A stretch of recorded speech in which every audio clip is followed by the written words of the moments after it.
All right, we're good.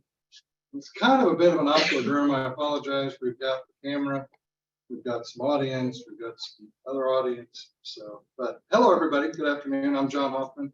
I'm DIR's Chief Technology Officer, the Texas Deputy State CIO. And I've been with DIR for about 12 years. I've done a bunch of different things around here. But in my current role, I really looked at where we're going strategically with the agency, the state strategic plan. How are we embracing technology and the evolution of providing services to the citizens?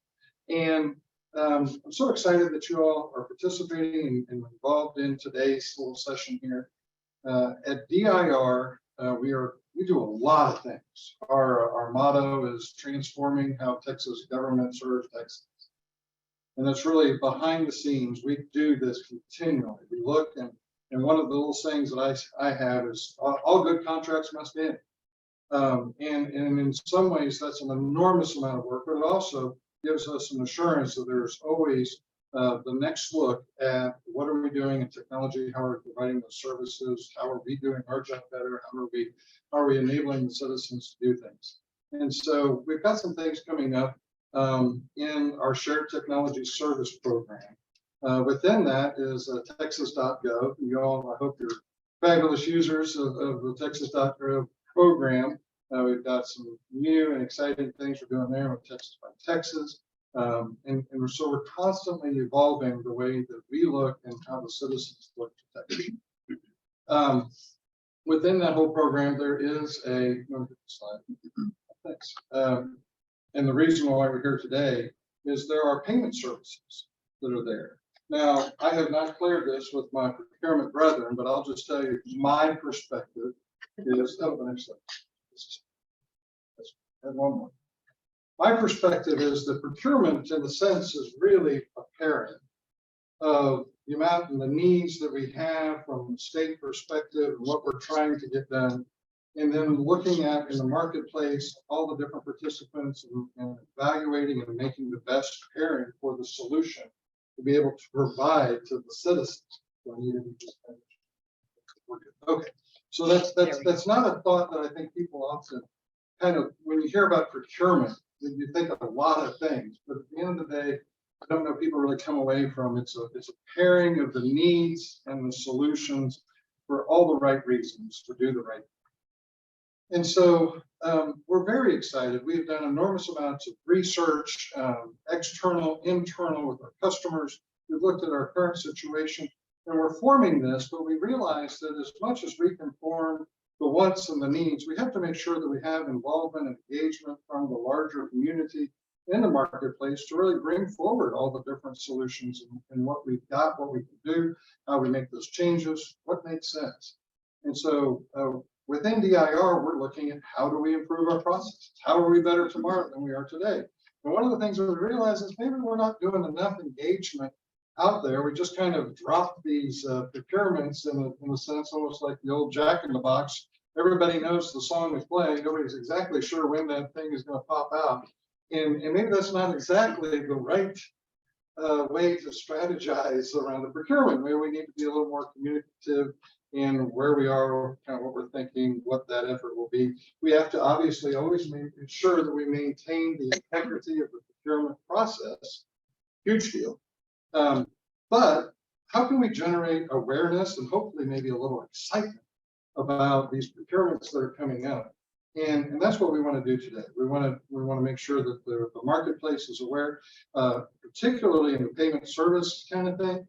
We don't do a lot of interaction with that whole market. And so this is a great way for us to encourage and engage in broader circles than what we may normally do.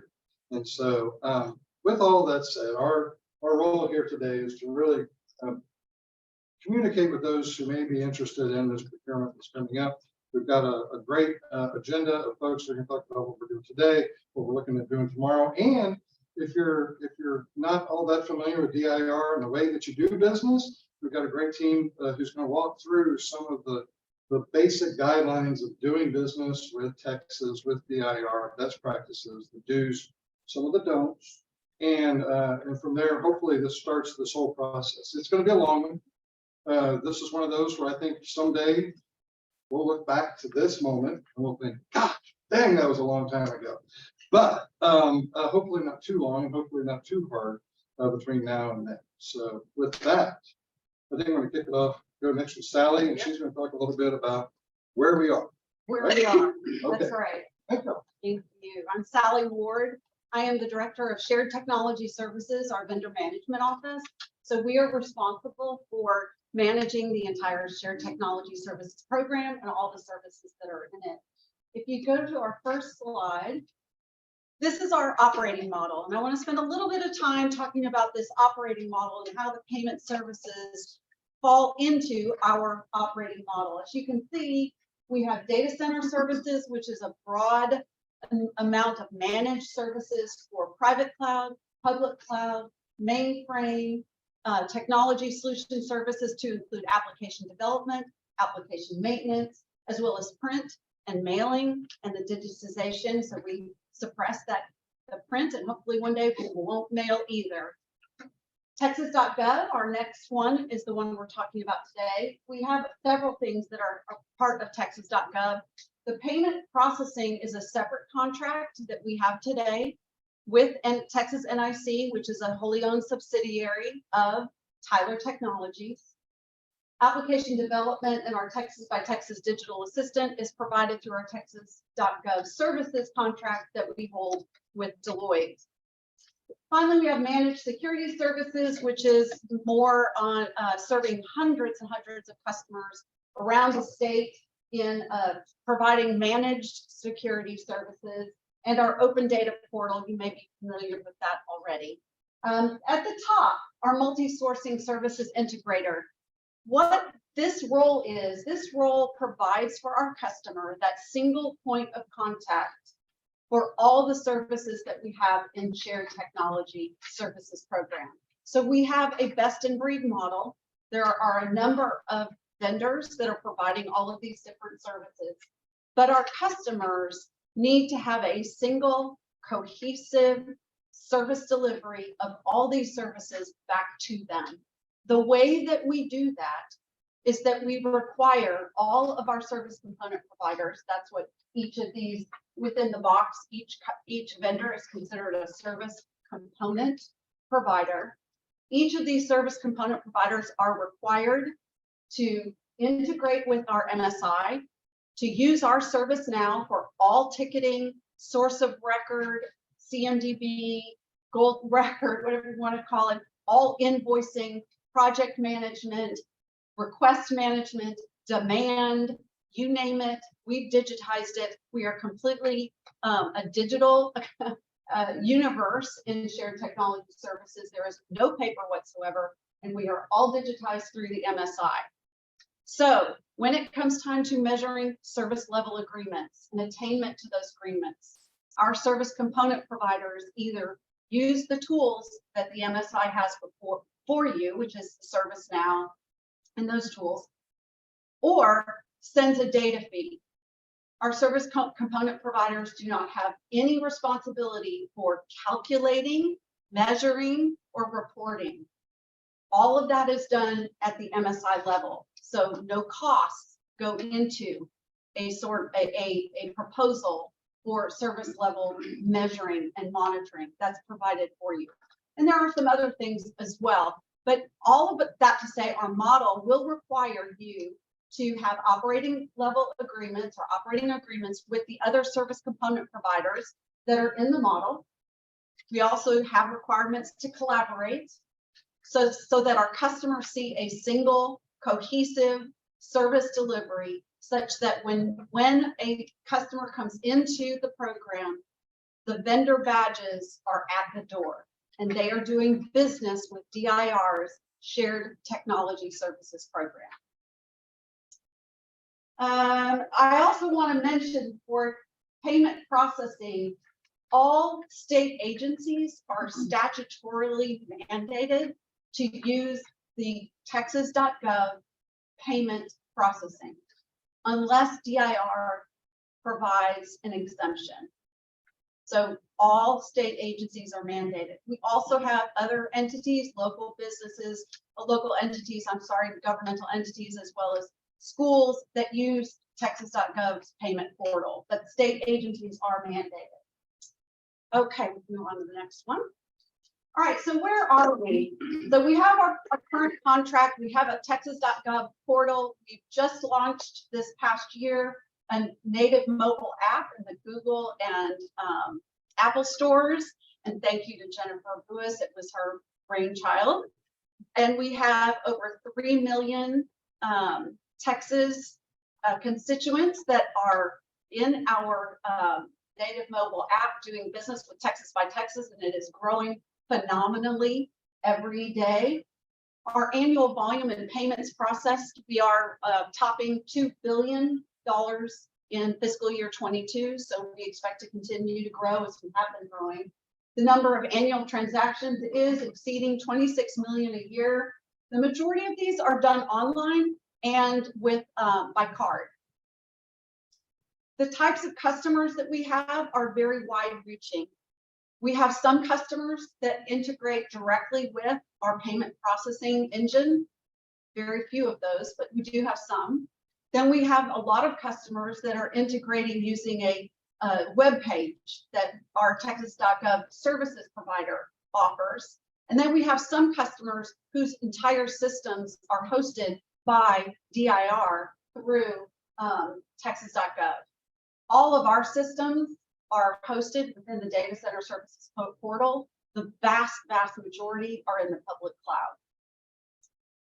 And there are 4 things that we currently have today that are of note that I want to bring out with payment processing. One is that we do integrate with the comptroller's office in their USAS or Uniform Statewide Accounting System for all the transactions that are being processed. So what that means is our payment processing system does track what we call a USAS accounting code, so that when that transaction and that money comes in, we know what program it's for, we know which account to, or which agency or which account to put that in, and the money goes directly into the state's treasury. So when Treasury gets all the money, they say, what do we do with it? And we have 3 files that go every single day to the state comptroller's office and Treasury that says, for this transaction, the money was for this, put it in this account. And the Treasury is able to reconcile in an automated fashion, not manually, but is able to reconcile all of the transactions that are done at a state government level. Now, if you're not a state government, then we're not sending the money to Treasury and we're not using USAS accounting. If you are a state agency, we're completely automated with the accounting system, simply with these codes. So what does that mean for the payment processor? It means that that USAS accounting code block, as we call it, because it's multiple codes, that block has to be attached to the transaction when the transaction is generated. And then that block just simply rides along with that transaction all the way through till it's finally processed. There's no interpreting of the codes. There's no validation of the codes. It's simply taking those codes and writing it through the transaction, through the payment processor, back out to the customer, and so forth. So that's our integration with USAS. Secondly, we do have in our payment processing services a customer portal, like any other payment processing portal, if you will, where a customer is allowed to go in and do chargebacks and refunds and look at their transactions. The difference with our portal is that we have that USAS accounting code in that portal. And so our customers are able to link their transactions to the specific program or funding source that they have. Third, in our payment processing system today, we do have a hosted payment page.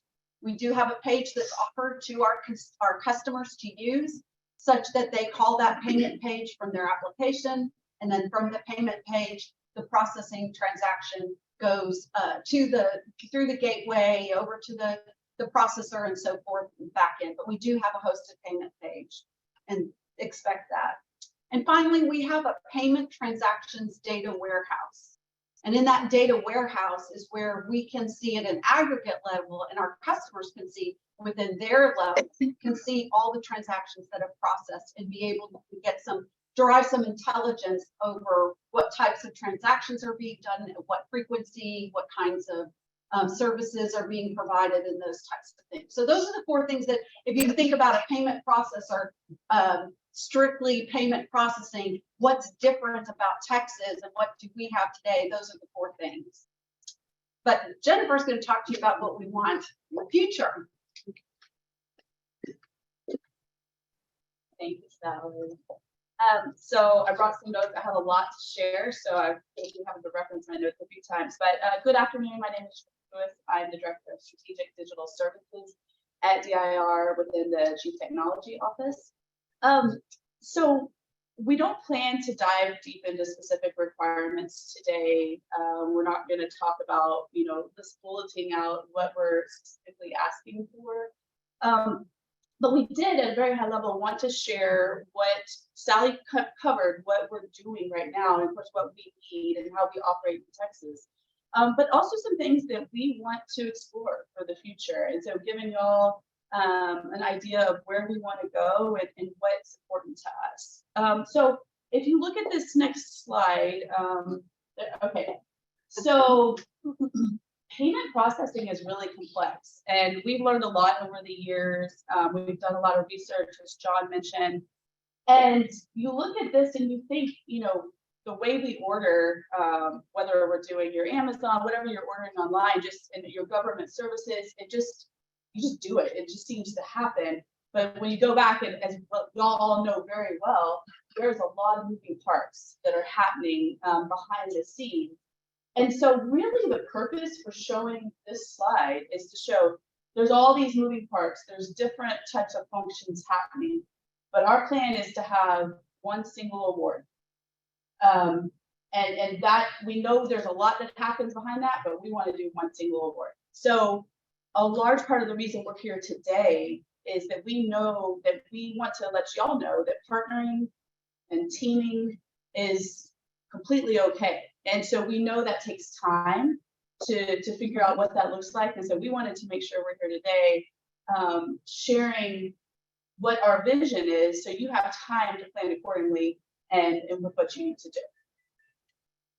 So on this next slide, so if you look at this tower, there's all different elements of payment processing and what expectations are within payment processing. And so at the bottom, we feel that payment processing is kind of or payment acceptance is pretty much the foundation of the payment processing and what we're doing in Texas. But each level that goes up represents different requirements, different things that we're looking for. And that we think once we get all of this, this is the comprehensive online payment solution for the state of Texas. If you look at these technology and security layers, we know that there are new technologies being introduced into the market every day. So we've seen a lot of artificial intelligence, machine learning, blockchain, the data analytics.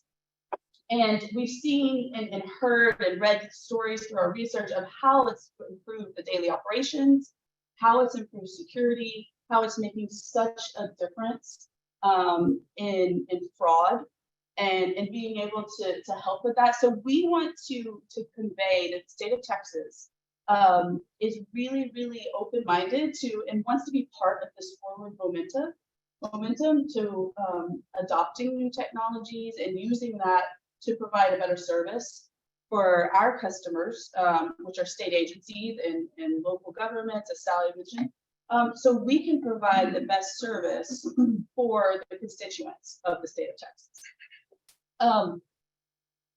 So this value-added service. So we know that each state is different. Sally hit on it really well about our statewide accounting system, USAS. USAS is fundamental to the accounting for the state and how the money flows. And so that is something that we expect that you're going to see a lot of details in the future RFO around the integration required for USAS, but we wanted to make sure and call that out. So Sally and I both hitting on USAS. That is a critical piece of how this works. We also, in that value-added services layer, we want to, and I'll dig into it just a little bit, but making sure that we have, we're open-minded to technology solutions around analytics, risk management, fraud management, detailed reporting. So you're seeing in that top layers, the reporting, we have found reporting is so critical. And to make sure that our state agencies are really understanding the business and the data behind it. So moving to this next slide, what we're looking for, so this is not our full-on comprehensive list. You'll see you'll see a lot of requirements in the future. But I think these are things that we really want to focus on. And at the end of the day, we need payment processing for our constituents.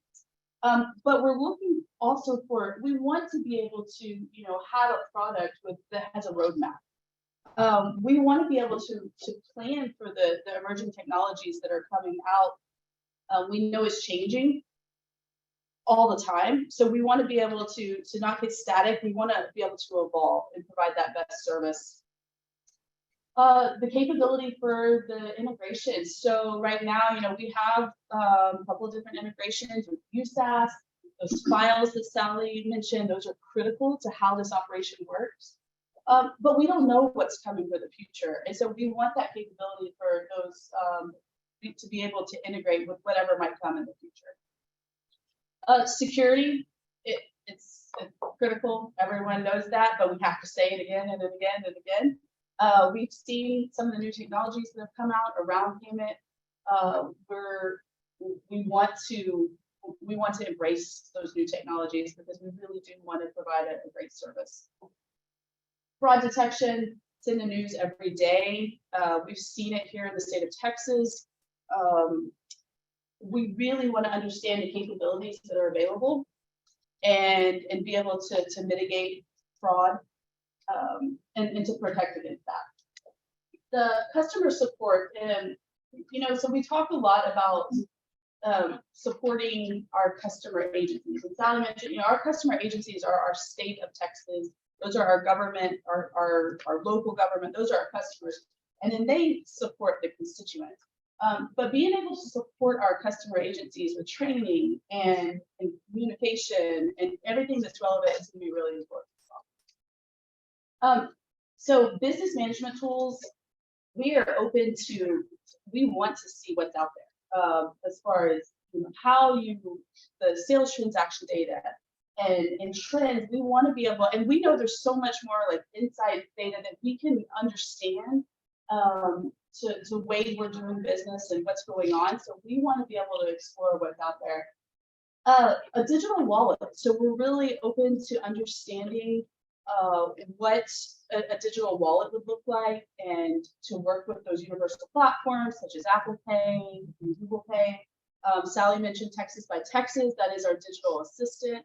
We currently have an e-wallet capability, so there will absolutely be a requirement for an integration or for it to provide an e-wallet. Right now, we have some pretty large services in there with driver's license renewals, vehicle registration renewals, and our constituents are able to store their payment information right now in that product, in our TXT product. And then also looking at, automation is going to be a big piece, and what those chargeback capabilities look like, what dispute management might look like, and support for that. So these are just kind of, it provides you're going to get a copy of this deck. We'll be sending it to everybody. And so this just gives you a point in time of what we're looking for. But like I said, I want to caveat, this is not the list of requirements. So onto the last slide, as we wrap up,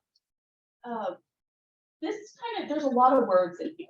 And you'll be able to study all these words, but all of the words in here are really, really important to us. So if you, like payment transaction reliability, obviously that's a critical one. So we have all kinds of these, security, PCI compliance. You read these words, this is what we're trying to drive, what's really important to this payment services program.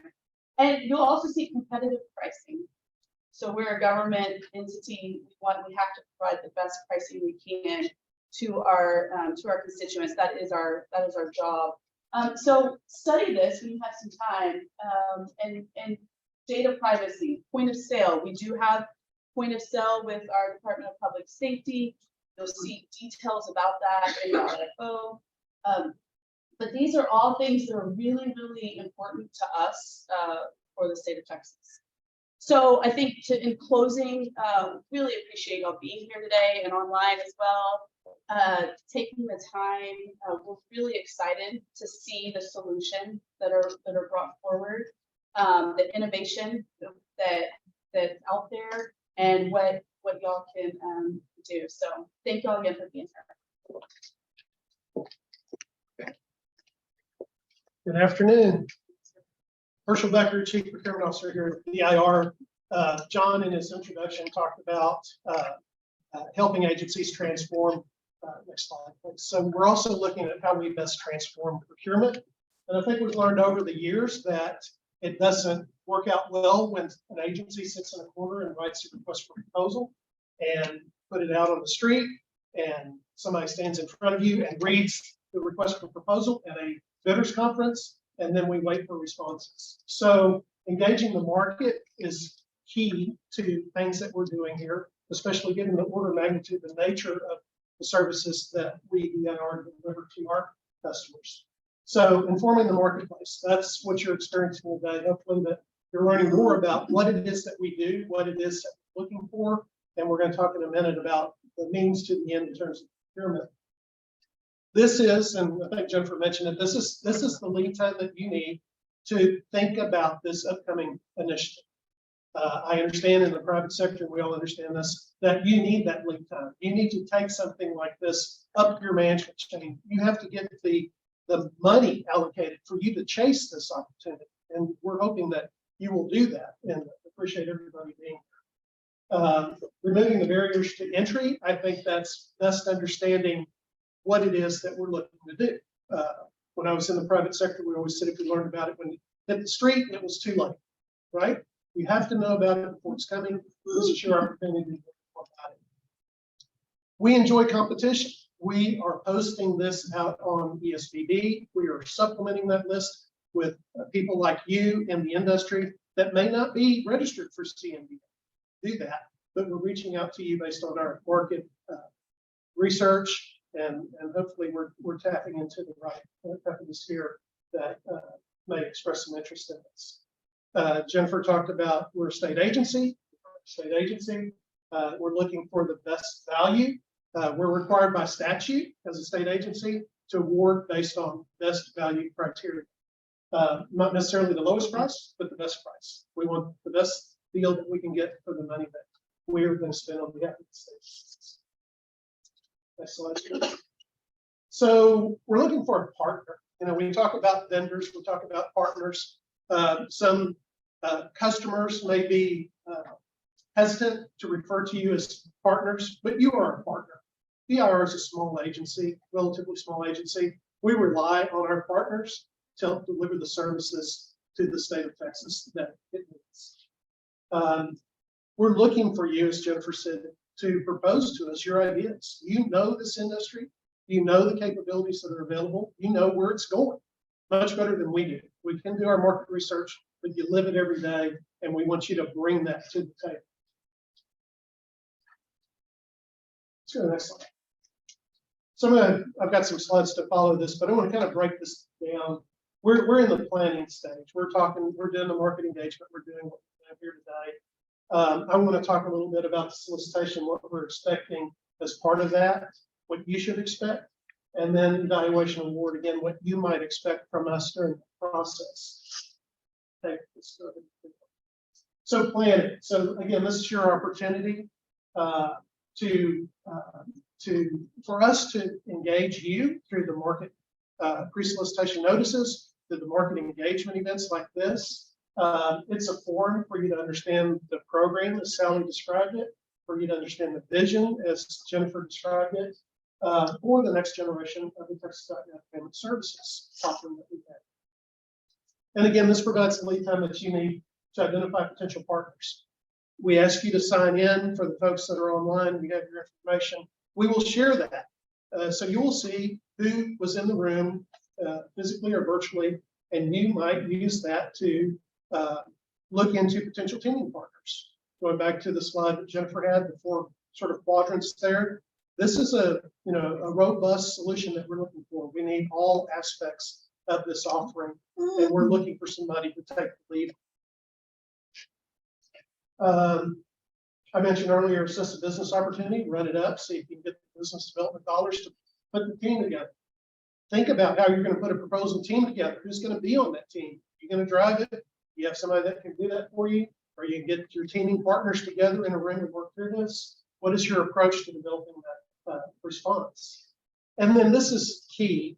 It's something that absolutely has to be done. For those of you attending that are accustomed to doing business with Texas agencies, you're probably there already. But what we do as part of this process is we go check the comptroller's website to make sure you're good on franchise tax. We go check Secretary of State website to make sure that you're in good standing in terms of doing business in the state of Texas. If you're not the state of Texas entity, you may not be registered with the Secretary of State. You should still register with the Secretary of State. And I'd suggest that you get that rolling early so that you're there by the time you submit the response. There are other checks that we do. We check the federal databases and make sure you're not a terrorist organization for all of that. But these are a couple of things that you can certainly do now to make sure that you're there. Okay, next slide.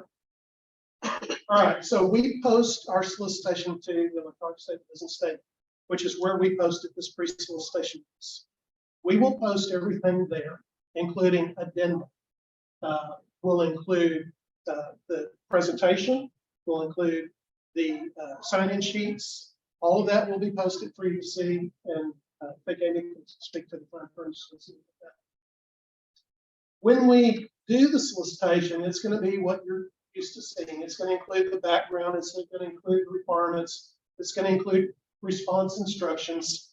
Underline that, response instructions.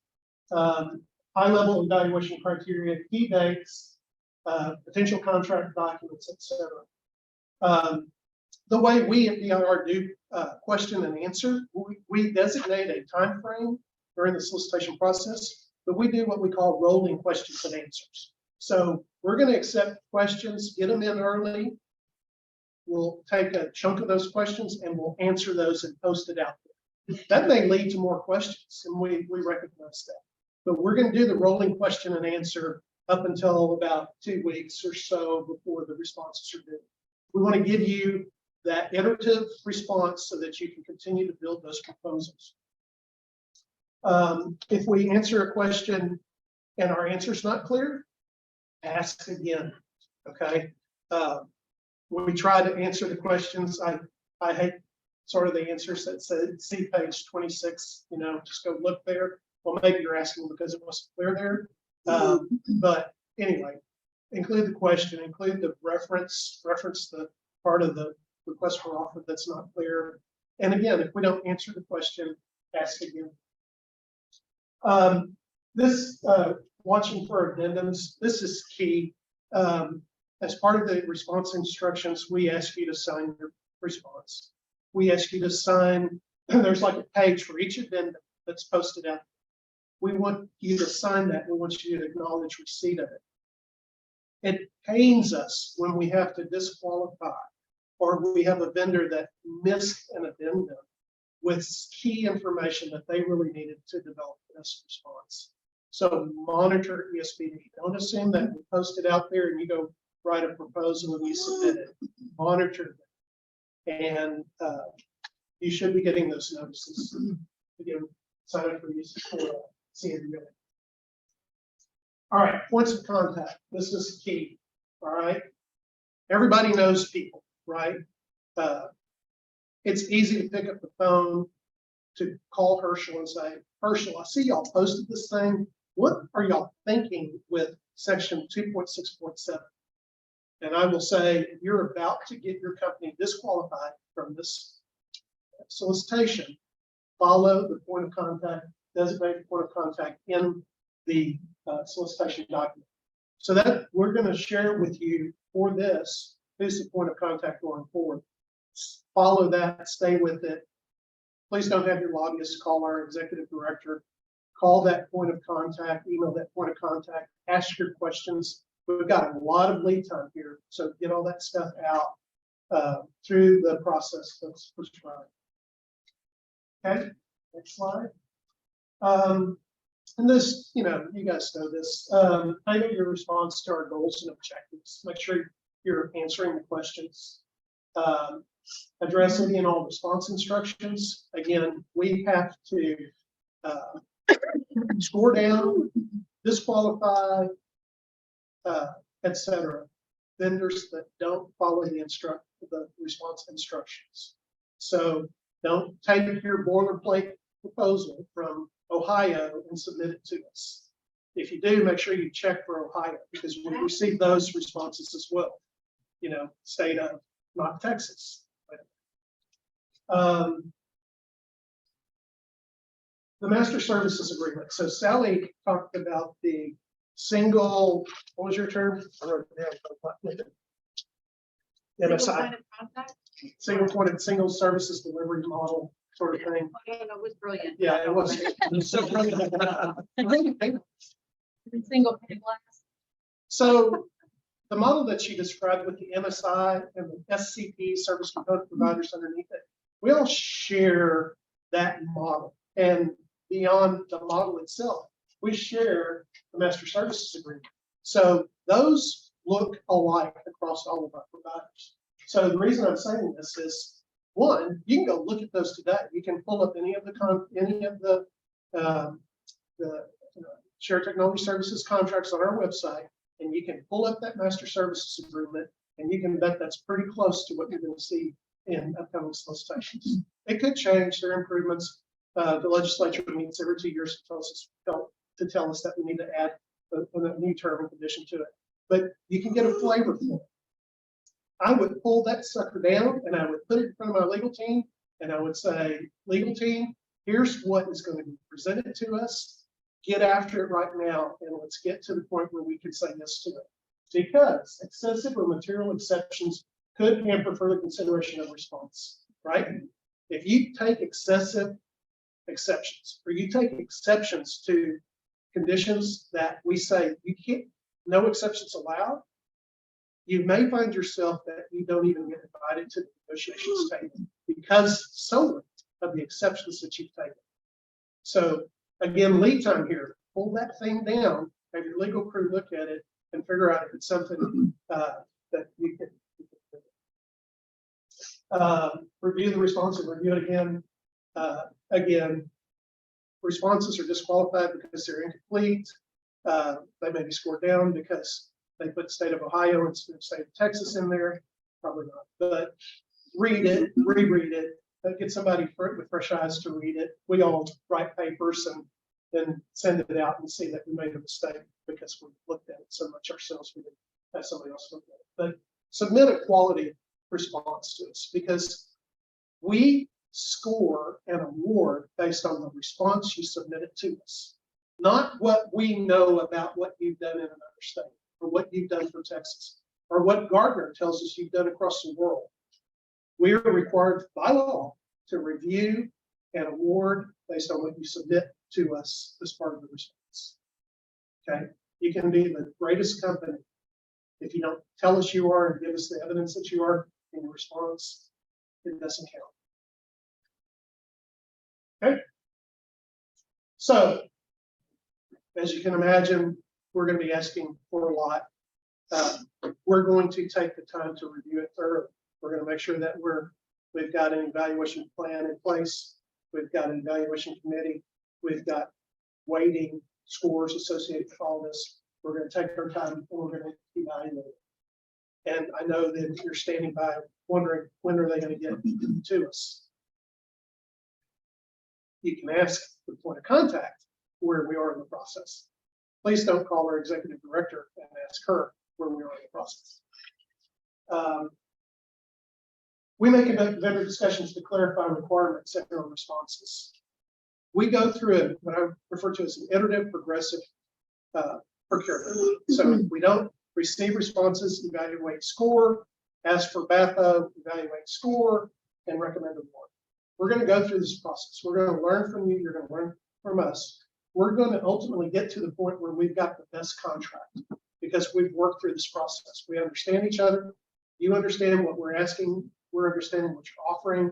And by the time we get to the end of negotiations, there shouldn't be any questions and we're ready for award. We may do that multiple times. Again, we don't do the single initial BAFA. We may, but one thing that we don't do is we don't call it BAFA, best and final offer, because we never know if we've gotten to the best and final offer until we get there. So the procurement folks joke about the BAFA offer, the barcode, the real final offer. We don't do that. We go for iterative, generally iterative requests for offer and revised offers. And you'll know where we are in the process, and we'll certainly get the time to respond. But just to set the expectations, it's an involved process in that we're going to review it. We're going to ask you questions. We're going to meet. We may ask you to submit a revised offer, one or more. So we're going to work through that process. Throughout that process, we may use anything that you give us in writing or orally in evaluation of your response. So when we have discussions, we'll probably be taking some notes, and we may use that if that's in accordance with our evaluation. The MSI, Sally talked about the MSI, and so you understand generally what that vendor's role is. Because of the integration with the MSI, it's important that the respondents are in sync with the MSI and not just VIR. So we'll sit in a room, we'll get to some point where we may have done some down select or we may have not have, but we'll take vendors that are still in the running and sit in a room with the MSI. And y'all will talk, because sometimes you make an assumption about something that the MSI is. Sally talked about the pricing for SLAs and that sort of thing. But all of that is there. The infrastructure is there. And other states love our model, and they're trying to adopt our model through this process. So it's proven. The new VIR that's quite the proven model. So throughout this process, you'll be visiting with the MSI to make sure that there are no gaps or overlaps in terms of what you're offering with what it is that the MSI is providing inherently to their contract. All right, next slide. All right, before I turn it over to Lynn, just to give you an idea of the resources that are available. I talked about our contracts page. You can go pull the contract documents and see what's there. You can go to the open data portal. You can get information about our customers and their usage. Again, I mentioned ESPD. Make sure you're checking there often. And you can go to our website to learn a little bit more about doing business with VIR. And then Comptroller's website there for how to do business with the state.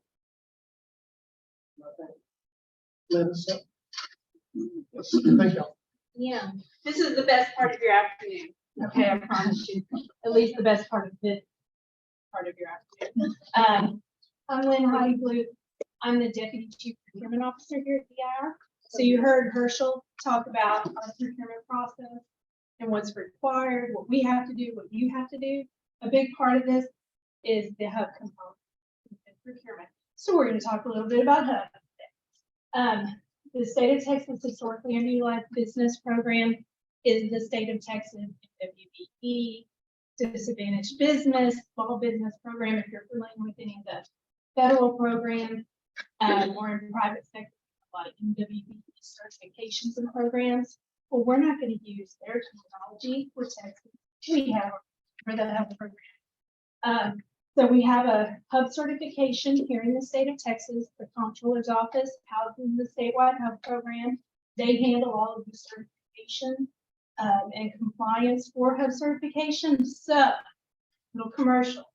If you are a minority-owned company, or you know a small minority company that's owned by one of the cities or woman-owned, individuals that owns, operates, and manages at least 51% or more of the company, and it's based in the state of Texas, let's get y'all certified. Call us. We know people will help you get it done. And the reason why I say that is a big part of our procurement process, and most of our RFOs that we let out here at DIR have a hub subcontracting plan included in the HSP. Now, the hub subcontracting plan for procurement is a pass-fail item. So you don't get any bonus points, you don't get extra credit, depending on how you complete it. You either complete it correctly or you don't. We at DIR will identify the hub goal for each procurement. We will include the hub subcontracting plan, and then you will identify how you can best fulfill that contract. So the state of Texas hub program is a good faith effort program. We are not a set aside. So we do have goals, but you're not required. It's not mandated that you have that percentage included in your hub subcontracting plan. Those are our goals. That's what we're trying to achieve. And then we, DIR, have to report twice a year to the comptroller's office, to the governor's office, and other legislative members why we did or did not achieve our goals. So it's very important. So on these hub subcontracting plans, there are 3 ways you can self-perform, and there is you will complete section 1, 2, 3, and 4 of the plan. If you decide you can put together a team that meets or exceeds the hub goals, or you're only going to use hub subcontractors on your project, then you will complete sections 1, 2, 4, and method A attachment A. If you're going to have subcontractors, and they're unfortunately not certified, it happens. You'll complete sections 1, 2, 4, and method B attachment B. If you have any questions about how to complete these forms, contact our office. We have 5 wonderful individuals who will hold your hand, walk you through this process, explain what the hub program is, and help you through this. This is a pivotal piece. Your proposal will not be evaluated if you do not pass that item. So it's very important that you pay attention to that and understand what the requirements are. Any questions about the HSP? No? Because I did a wonderful job explaining it to you. Thank you. Next slide. All right, so DIR, we have these 4 hub goals because DIR, we operate, we're a little agency that we buy stuff for ourselves as well. So you see special training professional services up there. Primarily, the majority of the RFOs that we let out, either have an other services goal or commodities goal. So we will identify that in the RFO. This is an other services related procurement. So the hub goal for this will be 26%. So as you're planning how you're going to respond and who your team members are going to be for this procurement and for your response, if you need to find hubs, if you need to identify and connect with hub vendors, contact our office. We will show you how to do that. We will let you know what different types of events are going on so you can participate in those for these upcoming procurements. That's one of your good faith effort methods in finding hubs. You may or may not connect with them. But let us know what your questions are. Let us know where you're having problems with it, and we'll walk through that. Next slide. Okay, the centralized master bidders list. There's only one list that the state of Texas can keep that we can use. So if you've registered on other lists, that's great, but we don't use any of those. We use the CNDL. That's again housed at the comptroller's office. So you can go out and register and get a vendor profile at $70 a year. Cheap, easy. It's vendor managed. So you're going to go in and manage your profile, set up your profile. You're going to tell us what your company name is, your contact information, your email address, your website. You're going to identify the class and item codes that most closely relate to services or products that you provide. Why is that important? Because when we put together a procurement, we pull up the class and item codes that are relative to that procurement, and we solicit all of the vendors that have those class and item codes. So if you haven't done that already, please go out and complete your profile. Again, if you have questions about how to do that, the comptroller's office can help you. We can help you. Pick up the phone and call. But that is our one vendor list that the state of Texas has. So you're missing opportunities if you're not included on that. If you're just watching our website, That's great. Have your morning coffee, have your afternoon wine. As you look at our scheduled solicitation opportunities page, that's fantastic. But you may miss an opportunity because you weren't registered on. And then you've heard Herschel and I, we talked about the PSBD. That is where we post our solicitation. You'll want to bookmark that page because not only do we post opportunities, but other agencies, universities, and local municipalities will post their bid opportunities on that side as well. And then hub certification, like I mentioned at the beginning, you know anybody who needs to be hub certified. If you're curious about certification and helping someone get certified, you can click on that link and it'll take you directly there. Or you can call our office and we'll walk you through it. We will put your paperwork together and help you submit that to the comptroller's office. Next slide. So, hub subcontracting plan. You will see a slide similar to this in a lot of our previous solicitations. We are here to help you. This is not stump the chump kind of a thing in the procurement process.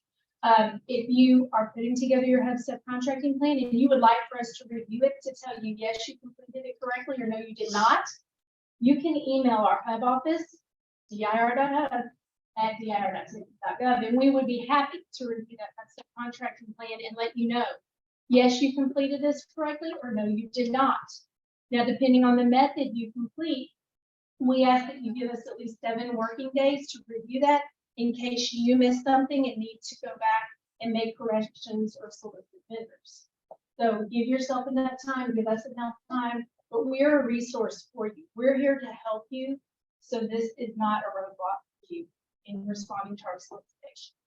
Okay. All right. Thanks, starting.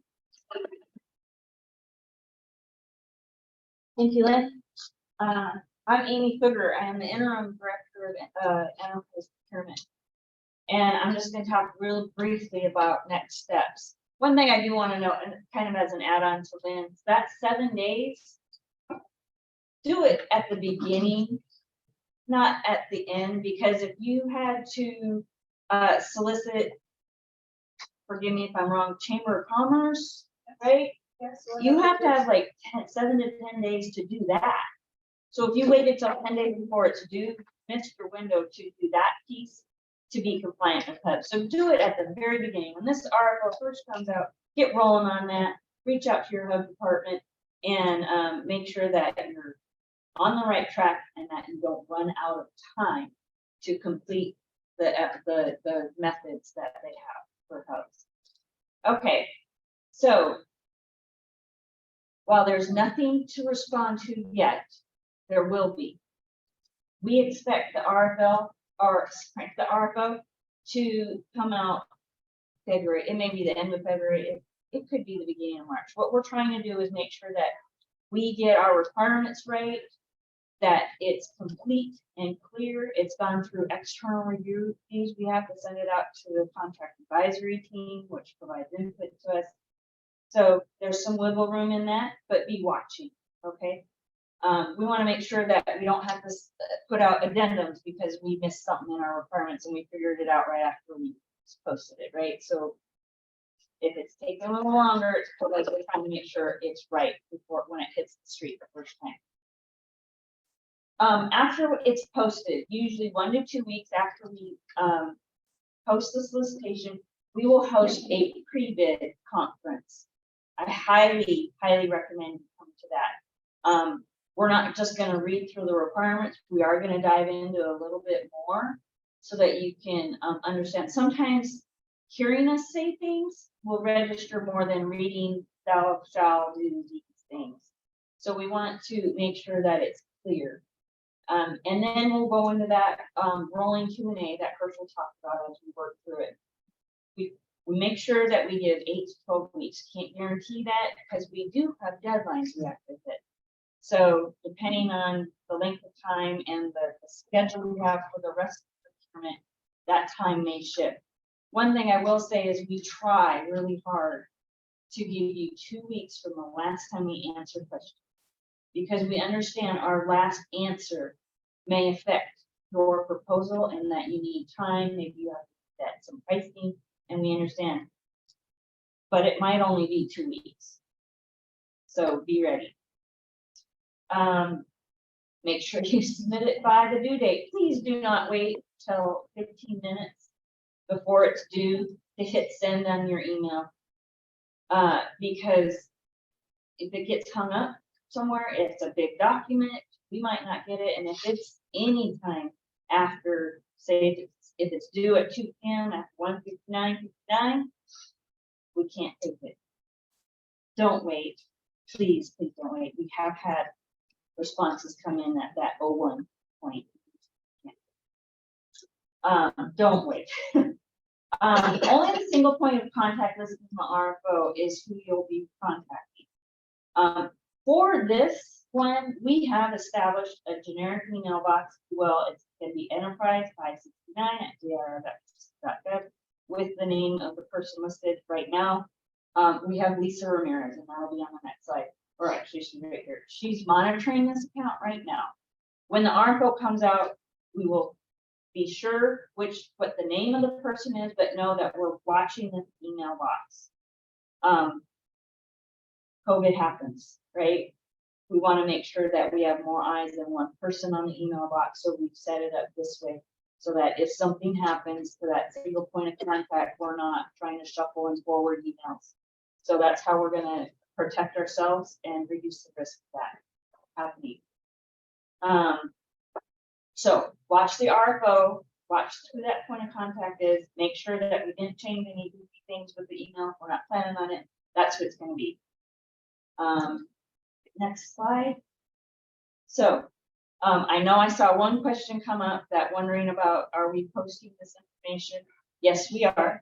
You'll be able to access it through the posting on the ESBD, similar to how you got to this market engagement notice. It's going to be posted with that. We'll have the recording, we'll have the slides, we'll have the sign-in sheets, both the Zoom attendees and the in-person sign-in sheets available. And use those sign-in sheets to help you with your partnering. We did, at least in here, ask for if they have hub status. So hopefully you all have indicated that. And we need to start pairing up with the hub. You might find them right here in this room or right online with our online attendees. That's all I have right now. Do we want to open up to questions? There's Lisa Ramirez. There's her phone number. That's her personal, not her personal, her work phone number. We didn't give her personal one. And then again, that email box that will be monitoring. Okay, questions. Are there questions coming in through Q&A online? Are we gonna make this recording available? Yes, we are. We will be posting the recording within that addendum posting we'll put on the ESBD. Robert. It's not my question. Sorry, I'm a non-technologist, but I'm sure my company is going to ask me because they run public sector collections and distributions systems or solutions throughout the world. They're going to ask me, I already have a feeling, but what's the flow of money? Because they collect money and then distribute it constituents, but this is from, and I tried to tell them this, but they didn't like my answer. But this is a constituent paying the registration, the money then flows through DIR to the general fund, correct? Is it kind of a one-way flow of money, is that right? Okay, that's what I told them, but the answer was yes. they wanted to hear. Thank you. Any more online? Okay, we'll take it. When will the new contract start? August or September? What was the question? When is the new contract start date? When We you don't have that just when yet. when have a contract? Implementation. We don't know quite yet. not yet. That information will be forthcoming with word.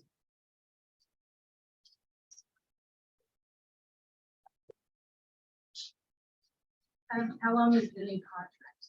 How long is the new contract? So oftentimes with these large contracts, we model it after a 4-year base contract with additional 1 years on that. How long that is, we don't know yet. That is typical. Perhaps we will say that in our vote, what it's actually gonna be for this one.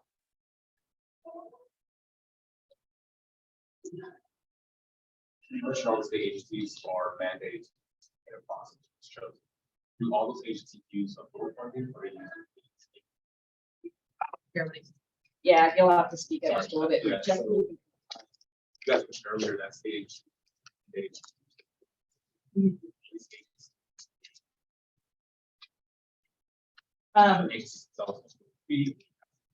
It's a variety, yeah.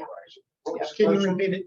Oh, so he asked, for the state agencies that are mandated to use payment processing, do they pass along the fee to the constituent or do they absorb it? And the answer is, it is a hybrid. Yep.